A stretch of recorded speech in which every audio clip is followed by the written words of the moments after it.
So today's video guys, nandito tayo ngayon sa ABS-CBN building. So may lalakarin tayo dito and may titignan. So alam niyo ba kung ano yun? So mamaya let's go, papakita ko sa inyo and alam kong masusurprise kayo sa makikita nyo dito guys.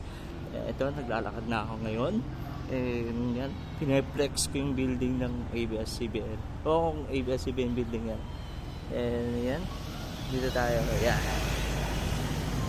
Ito makikita nyo guys na napakaganda ng daan dito guys. Walang katao-tao guys, and walang sasakyan. Kung ganyan naman talaga sa Metro Manila and sa Shaw Boulevard, matutuwa ka dito guys. And yan, alam mo, liliko na ako dito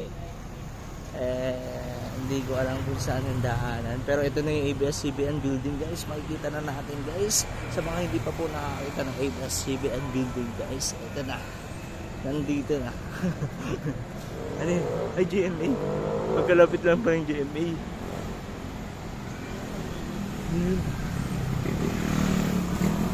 So yan guys. So ayan lang guys. So makikita niyo yung ABS-CBN logo.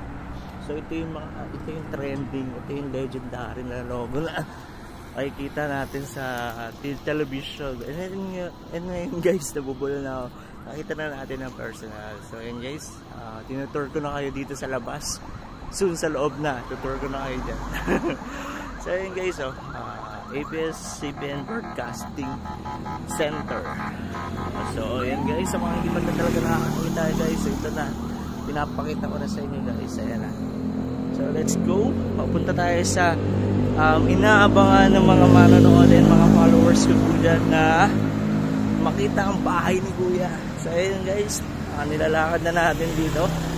Kaya makikita nyo na malapit na tayo sa katotohanan. Makakapasok ba ako sa bahay ni Kuya? So ilang taon na ako nag-go-audition dyan, di ako makapasok. Mga influencer lang naman yata kinukuha nyo guys. So ayun guys,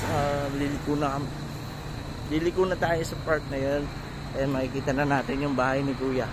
Ang pinagkakagulan, ang pinag-uusapang bahay worldwide, yan, nationwide, yan guys.